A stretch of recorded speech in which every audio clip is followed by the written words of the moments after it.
Como siempre, gracias a Débora Suárez por este material. E iniciamos enlazándonos en vivo a Nueva York con nuestro compañero Arturo Ángel, periodista y director editorial de Entorno NX. Arturo, buenos días. ¿Cómo están? Muy buenos días. Un gusto estar con ustedes. Al contrario, muchas gracias a ti. Estuviste ayer durante la comparecencia del Chapo, ¿cierto? Del Chapo, perdóname, del Mayo Zambada. ¿Del Chapo? No. No, del Mayo. Sí, del Mayo Zambada el día de ayer ahí estuvimos tanto en esta audiencia, ¿no? Que duró más o menos 45 minutos aquí en la Corte Federal de Brooklyn, y también en la y luego en la conferencia posterior que fue ahí a un lado, ¿no? En el edificio de la Fiscalía con la fiscal general Pamela Bondi. ¿Cuáles fueron tus impresiones al ver al Mayo Zambada dar esta declaración? Pues, a ver, digo, ya tal vez un poco la sorpresa de verlo no era tanto en el sentido de que ya era la tercera vez que aparecía en la corte compareciendo, ¿no? En el sentido, tal vez ya por ese lado, la expectativa de verlo no fue como la primera vez que era una persona que jamás había sido detenida, lo cual evidentemente era muy sorprendente. Eso sí, me llamó la atención que a diferencia de las otras ocasiones, esta vez me parece que lo vi bastante repuesto, ¿no? Ya no cojeaba ni tenía estas situaciones con la que lo vimos en las primeras veces caminando con dificultad. Incluso sí confirmó, por cierto, Zambada que en la audiencia que tiene un padecimiento de rodilla por el cual está tomando algún medicamento, ¿no? Pero vamos, que se le veía bastante repuesto. Eso sí, claramente, como sospechábamos en las fotos de cuando lo detuvieron, pues tenía el cabello teñido de negro, porque ahora ya es un cabello totalmente encanecido. Además, también traía barba tupida, ¿no?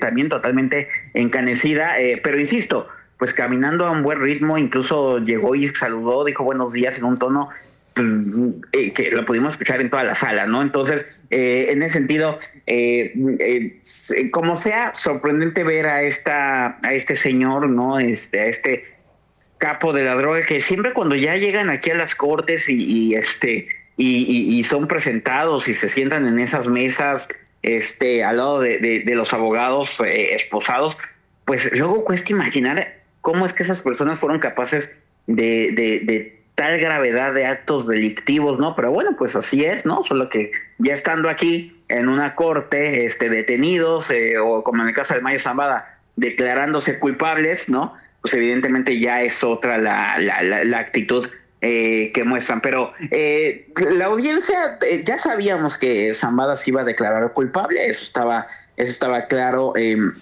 desde hace algunos días, ¿no? Ya también por otras audiencias que he tenido la oportunidad de poder presenciar, la mecánica está clara. Los jueces, en este caso el juez Brian Cohen, que por cierto es el mismo que en su momento sentenció al Chapo Guzmán, hablando del Chapo, y también llevó el juicio de García Luna, y también fue el que le impuso la pena luego de que lo encontraron culpable. Bueno, en este caso, pues ya se la sabe, se ve que ya es también un especialista en estos temas de los líderes del cártel de Sinaloa, aunque pues evidentemente, a diferencia de los dos casos que mencionó, el Mayo Zambada dijo, yo no le entro a un juicio, no me interesa, ya sé cuál va a ser el resultado y mejor les ahorro tiempo y molestias a todos y me declaro culpable. Entonces, la primera parte de la audiencia fue esta situación, yo diría que muy didáctica, donde el juez le explica pues a Zambada todos los derechos que tiene, ¿no? A que se le declare inocente, a un juicio. Incluso le dijo el juez, usted puede saber que es culpable, pero tiene derecho a declararse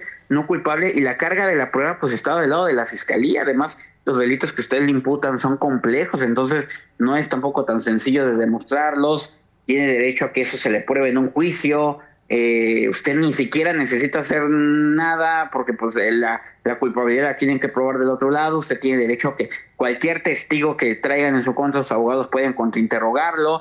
E incluso si un jurado, bajo instrucciones muy precisas que yo les voy a dar, a usted lo considera culpable, usted puede luego apelar esa determinación si considera que no fue justo el juicio o que usted es no culpable, ¿no? Bueno, pues a todo eso renunciaría usted, ¿no? Entonces, es una explicación muy detallada que se le da a los procesados con la idea de que entiendan la gravedad de los derechos a los que van a renunciar.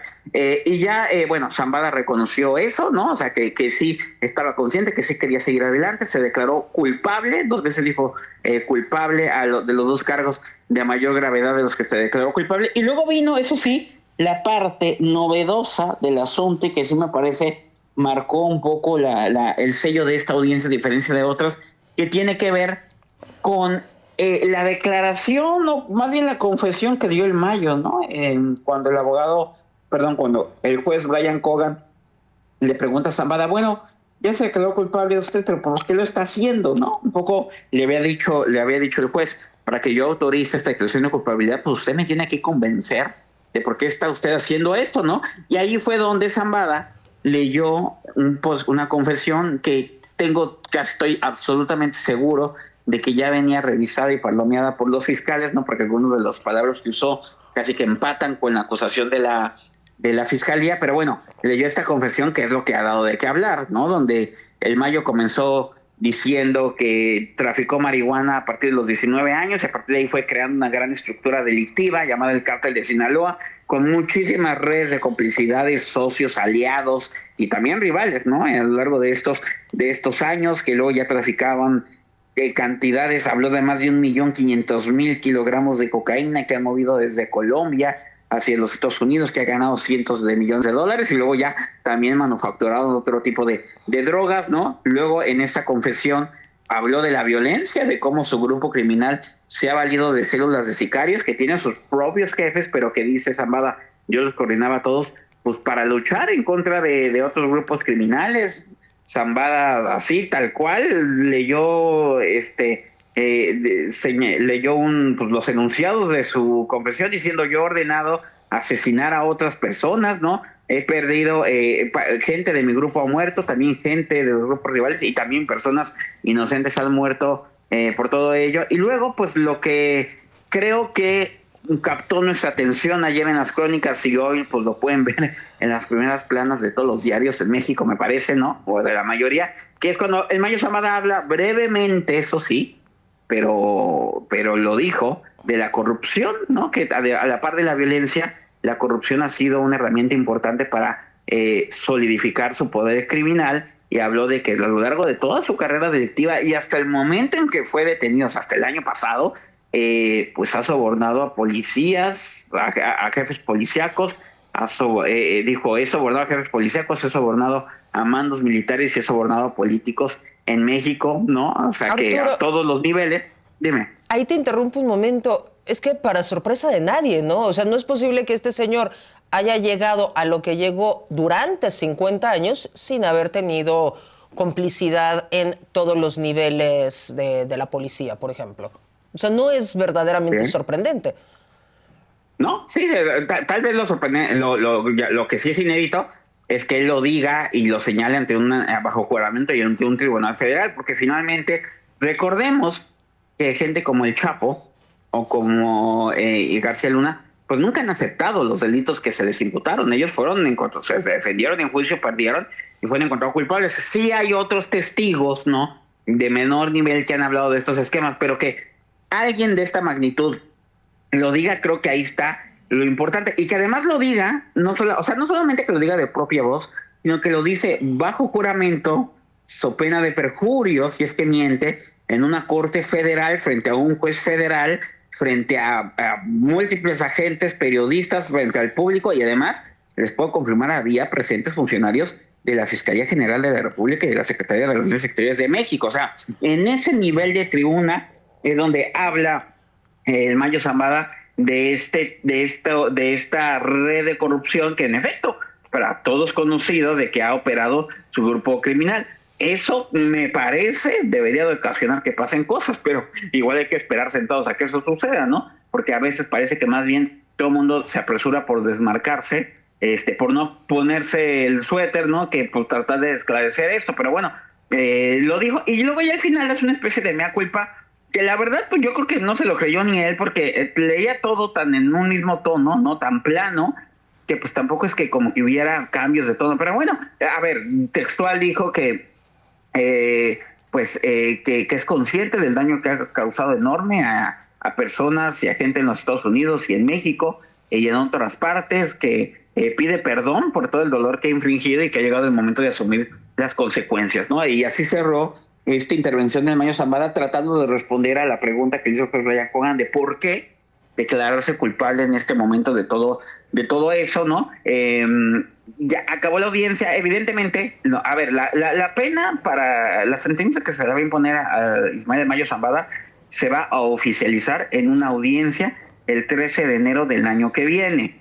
Sin embargo, ya se sabe cuál va a ser, porque a diferencia de temas como el de Ovidio Guzmán, donde hay cláusulas de colaboración que implican que, dependiendo de la información que entregó Ovidio, los fiscales pueden recomendar una sentencia menor, para el Mayo Zambada no hay nada de eso. Está establecido en el acuerdo que será sentenciado a una pena que no puede ser distinta que la cadena perpetua. Entonces, en ese sentido, ya sabemos de antemano que no, y además en la conferencia posterior, porque ese fue el otro gran momento del día, la conferencia posterior, viajó la fiscal general Pamela Bondi desde Washington aquí a Nueva York a hablar en persona, o sea, la máxima figura del aparato de justicia del presidente Donald Trump, vino a dar una conferencia aquí en Brooklyn a subrayar la importancia de la declaración de culpabilidad del Mayo Zambada, ¿no? Entonces, ya sabemos que esa va a ser la sentencia que va a recibir. Al salir de la audiencia, pues correteamos ahí al abogado defensor Frank Pérez, que es el abogado del Mayo, pues un poco para insistirle en cuál era la ventaja o qué ganaba el Mayo con esto, por qué declararse culpable, si va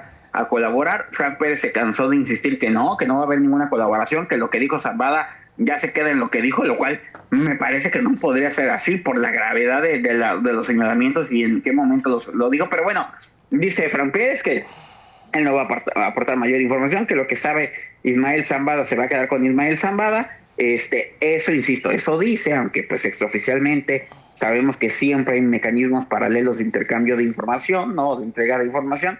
Pero bueno, y en todo caso sí reconoció, eso sí es importante, Frank Pérez, que esperan que tal vez las condiciones de reclusión del Mayo Zambada, ahí sí puede haber un relajamiento. Y eso no es una cosa menor, porque no es lo mismo pasar el resto de tu vida en la cárcel con tus visitas regulares, que puedas ver a tu familia semanalmente, que puedas hacer actividades, que puedas leer lo que ustedes quieran, ¿no? A pasar el resto de tu vida en un cuarto de 3x4 donde 23 de las 24 horas estás encerrado, como lo está pasando el Chapo Guzmán o Genaro García Luna, por ejemplo, en estos momentos, ¿no? Entonces, por ahí pueden venir algunas concesiones, ¿no? En torno a las condiciones en que Zambada pasaría el resto de sus días en prisión, además de otras cosas que no quedan en el papel, pero que ocurren, como pues posible ayuda a los familiares, protección en los Estados Unidos de los familiares de Zambada, algún tema de propiedades o eso que, más allá de este decomiso gigantesco que es Estados Unidos, que va a ser de $15,000 millones, háganme el favor, de la riqueza del Mayo Zambada. Pues parecería que es el tercer hombre más rico de México, ¿no? Con esa cantidad. Anda, exactamente, ¿no? Tal cual. De hecho, no sé si el Mayo fue el Chapo el que hace unos años aparecía hasta en una lista de esas, ¿no? El Chapo. De los millonarios, bueno, el Chapo, exactamente. Bueno, pues miren, por la cifra que pusieron los fiscales en la audiencia, pues sí es seria sí va por ahí la riqueza de estos personajes, ¿no? Ahora, una cosa es decir que el Mayo aceptara que pues, se le decomise eso, y otra cosa es poder hacerlo, porque ¿dónde vas a encontrar $15,000 millones? Va a ser interesante, ¿no? Hablamos un poco con algunos abogados ahí que estaban en la audiencia al salir, que fueron como parte del público, no necesariamente que sean abogados de alguna de las partes, pero que les interesa seguir estos procesos. Y nos decían que, por ejemplo, ahora es un poco más sencillo tratar de asegurar esas cantidades que antes, ¿no? Porque mucho del dinero ahora se mueve en plataformas electrónicas a través de criptomonedas también, en fin. Entonces, es posible que si Estados Unidos puso esa cifra, es porque tiene al menos un estimado de distintas maneras, en distintas cuentas o distintos recursos o propiedades, no solo en Estados Unidos, sino en otras partes del mundo, tiene estimado que ese es el nivel de riqueza de Zambada y que podría encontrar la manera de directamente o con la colaboración de otros países, y ahí México tal vez podría tener alguna intervención si es que parte de ese dinero está en México, pues de poder recuperarlo, ¿no? Entonces, bueno, a grosso modo les diría que eso fue lo que pasó en esta audiencia. Insisto, histórico me parece, porque pues un personaje de este nivel, ¿no? Alguien además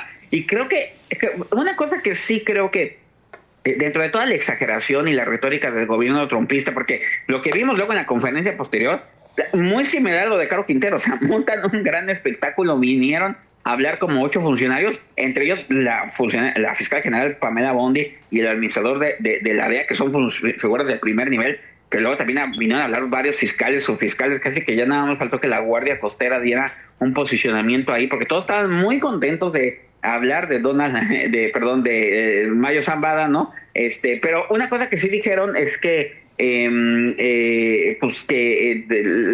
es muy relevante, ¿no? Y muy importante este golpe, ¿no? A la estructura de liderazgo del cártel de Sinaloa. El administrador de la DEA decía, pues hemos decapitado al cártel de Sinaloa porque el Chapo Guzmán pues ya está sentenciado. Ahora el Mayo Zambada pues declaró culpable, próximamente sentenciado también, pero pues el hecho es de que esté decapitado a que no siga funcionando, pues ahí yo tengo mis dudas, ¿no? Porque eso no parece ser como que haya un gran cisma en el mercado de las drogas, y las drogas tenían que estar llegando por algún lado, pero bueno, en fin, ¿no? El tema es que se subrayó eso, ¿no? De estos golpes al narcotráfico en México, y de nuevo en esta retórica, sobre todo lo decía la fiscal general Pambondi, de considerar que están combatiendo grupos que no solo son grupos del narcotráfico, sino grupos terroristas o narcoterroristas, y como 4 veces dijo, ese es el concepto que se tiene que usar con esta gente, hacen narcoterrorismo, ponen en riesgo a muchísimas personas en Estados Unidos, y vamos a seguir combatiéndolos, y vamos a seguir decomisando y deteniendo a personas. Y ahí fue donde destacó, por cierto, el hecho de que este año México y el gobierno de México ha expulsado, esa es la palabra que usó, ha expulsado a más de medio centenar de altos mandos del crimen organizado para que sean juzgados en territorio estadounidense. Y agradeció la colaboración, ¿no? Agradeció muchísimo la colaboración que ha tenido México. Sí, exactamente. Sobre todo también cuando se le preguntó, porque eso sí, le preguntaron, creo que una pregunta muy pertinente, ¿no? Respecto a, pues, a las respuestas que está esperando México de cómo es que se llevaron al Mayo Zambada, ¿no? Porque estamos viendo las consecuencias en violencia que ha tenido eso para el estado de Sinaloa de una manera terrible, la ola de homicidios que ha golpeado esa entidad. La presidenta Claudia Sheinbaum lo hemos visto, ha insistido en varias veces que se tiene que aclarar cómo pasó eso, ¿no? Ayer le preguntaban eso a la fiscal general Pamela Bondi. Dijo que no iba a discutir detalles de investigaciones, pero que agradecía la colaboración con México, y también lo dijeron por lo menos 3 de los funcionarios que hablaron, este intercambio de información con sus socios mexicanos para seguir llevando a cabo estas operaciones. De hecho, el administrador de la DEA señaló que hay operaciones en este momento, intercambio de información que está en marcha para lograr otro tipo de logros, ¿no? Eso fue lo que dijo el señor Terrance Cole, que es el nuevo administrador de la DEA, y que también celebró en gran medida este logro, ¿no? Arturo, comentabas que durante esta audiencia habían representantes de la FGR. ¿Quiénes eran?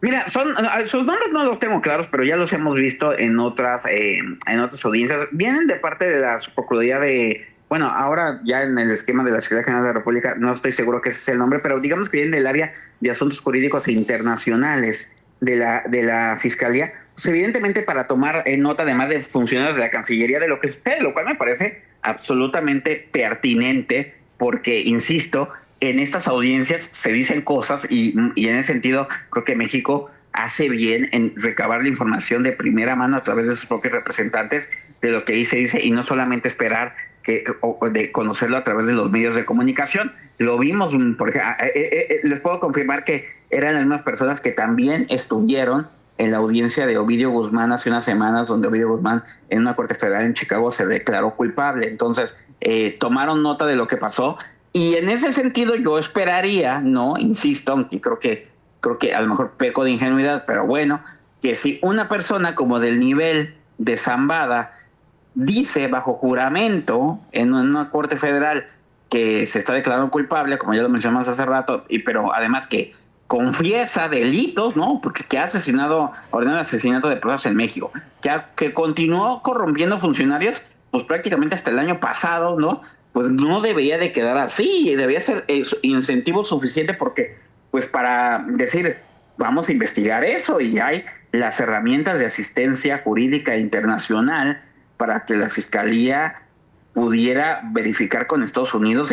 Por lo menos vamos a tomarle una declaración a Ismael El Mayo Zambada sobre eso que dijo, que nos dé nombres, investigar e ir hasta sus últimas consecuencias. Es lo que uno supone que tendría que suceder, ¿no? Porque pues, se trata de combatir a la corrupción. Y este señor está diciendo que corrompió a medio mundo, ¿no? Durante prácticamente más de 4 décadas, hasta el año pasado, pues significa que corrompió funcionarios civiles, militares y del gobierno, pues de todos los sexenios, de todos los colores, ¿no? Entonces, es una mina de oro de información.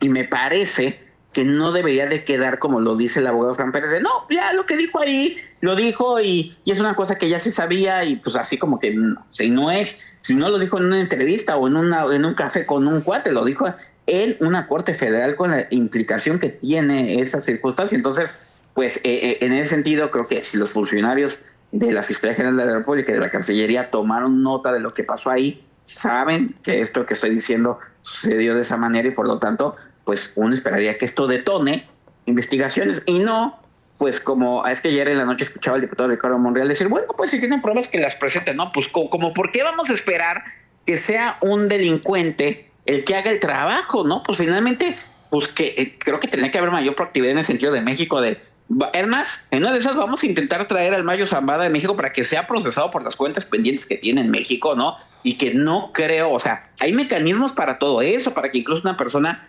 que no fue el Mayo no fue extraditado, pero pudiera ser que México pidiera su extradición, a lo mejor con la condición de que luego sea devuelto, ¿no? Para seguir en la cárcel de por vida en Estados Unidos, pero para tratar de ser procesado, o por lo menos, insisto, para buscar la manera de hablar con él, que aporte la información que conoce sobre la corrupción en México, y que entonces eso dé paso en México a la apertura de investigaciones importantes.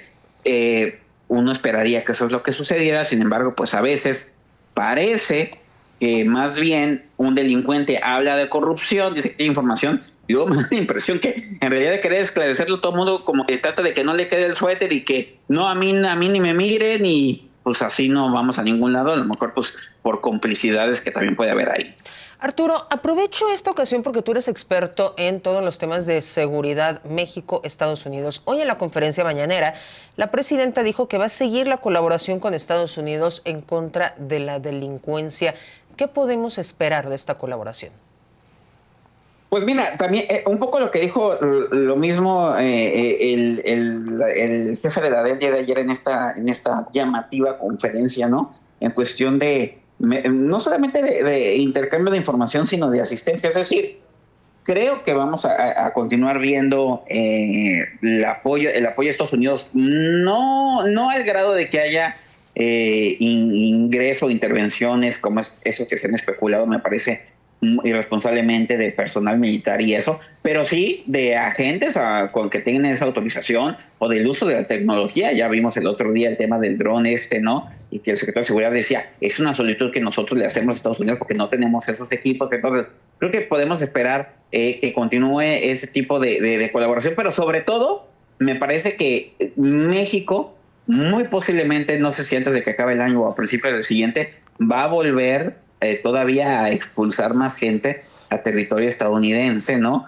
De personas que Estados Unidos considera importantes para pues esta ofensiva que tienen en contra de carteles de narcotráfico. No van 55, pero pues por lo que dijo Estados Unidos y lo que ha dicho, y más que ya encontró, mira, el tema es que ya encontró la ruta, ¿no? O sea, lo que antes dependía de procesos de extradición, pues ahora pasa por expulsiones con supuestos argumentos de seguridad nacional, muy criticado por algunos especialistas que dicen que lo que México hace básicamente es desterrar personas, ¿no? Lo cual evidentemente es violatorio totalmente de derechos humanos, pero pues el Gabinete de Seguridad de México ha sostenido que no, que esto es legal, que son amenazas a la seguridad pública y nacional, y que en ese sentido es un mecanismo adecuado, y más aún porque pues delinquen desde las cárceles, lo cual también me parece increíble que se diga y no pase nada, y no se está hablando en este momento de cómo reforzar la seguridad en las cárceles de México, porque resulta que tenemos prisiones donde no garantizan que esas personas no sigan delinquiendo. Pero bueno, el tema es de que yo creo que va a haber más personas expulsadas, va a seguir habiendo esta colaboración en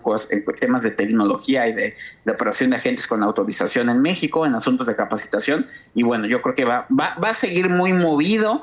este tema y generando mucha información finalmente porque pues está tensa la relación entre Estados Unidos y México, y para el gobierno de Donald Trump el asunto de la migración y el asunto del narcoterrorismo, como aquí ya se le dice, pues está en la primera línea de los compromisos que tiene que cumplir México, déjeme decirlo así pues, como es, pues para intentar llegar a otro tipo de acuerdos comerciales o de colaboración que no sean tan perjudiciales para México, ¿no? Aquí en el chat, el auditorio que nos acompaña hace bastantes preguntas. Una de ellas, que no tiene que ver con el caso, pero sí se sabe que eres experto en ello, es esta denuncia de Genaro García Luna de que está pues en condiciones infrahumanas. ¿Qué información tienes de esto?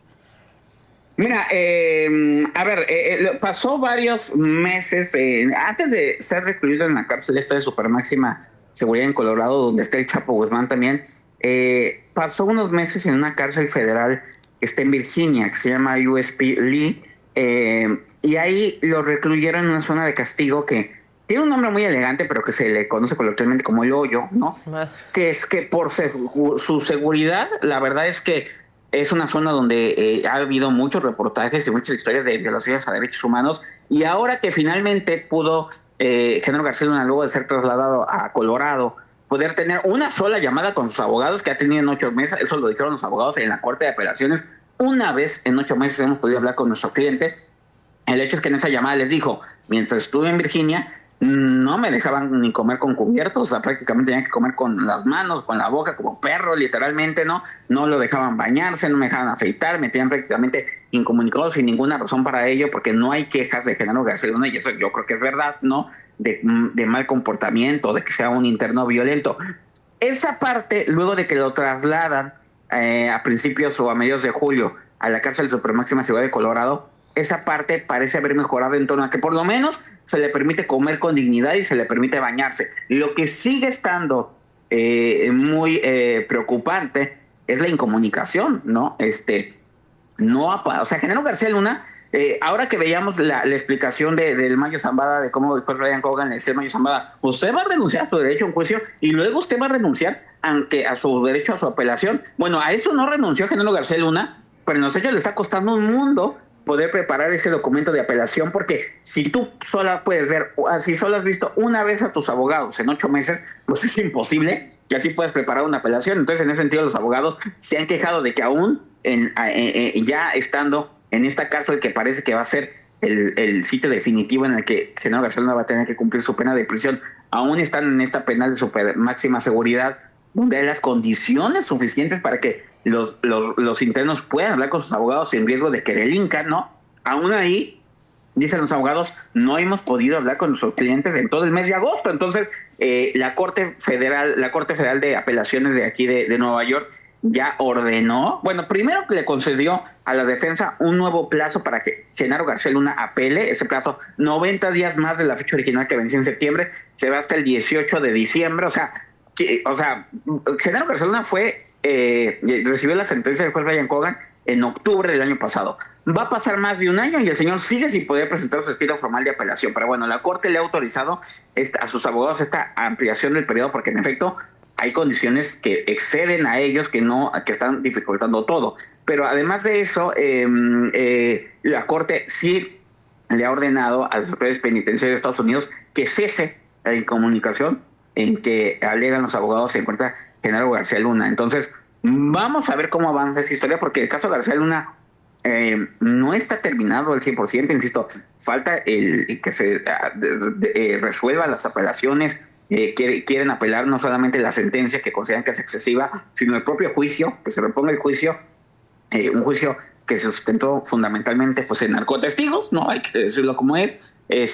Vamos a ver qué pasa con eso, y vamos a ver, estamos al pendiente de si continúan esas condiciones de incomunicación de Genaro García Luna, porque esa es una historia que todavía tiene cuerda, ¿no?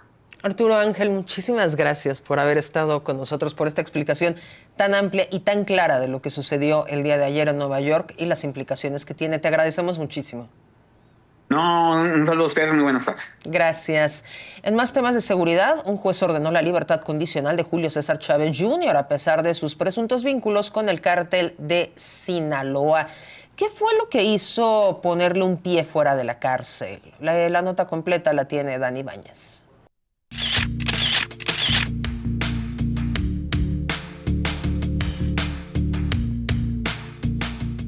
Con una camisa azul, pantalón de vestir y tenis rojos sin agujetas, fue como Julio César Chávez Jr. fue deportado a México.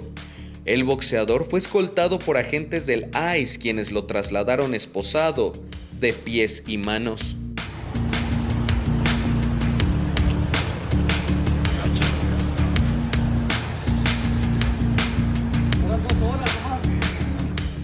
Hoy, el hijo de la leyenda del boxeo está fuera de prisión. Luego de casi una semana de haber sido deportado a México, Julio César Chávez Jr. este 23 de agosto fue vinculado a proceso por un juez en Sonora. Es señalado por delincuencia organizada.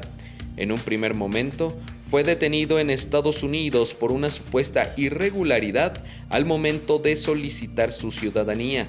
Posteriormente, en nuestro país, se dio a conocer que tenía una orden de aprehensión. ¿No de los Estados Unidos ayer con el cártel de Sinaloa? No, yo solo pregunté si tenía orden de aprehensión o no. Si no tenía orden de aprehensión, pues obviamente la actuación nuestra hubiera sido diferente, ¿no? Para preguntar de inmediato por qué lo estaban deteniendo allá. Pero una vez que la Fiscalía nos dice hay una orden de aprehensión en México, pues hay protocolos establecidos muy claros.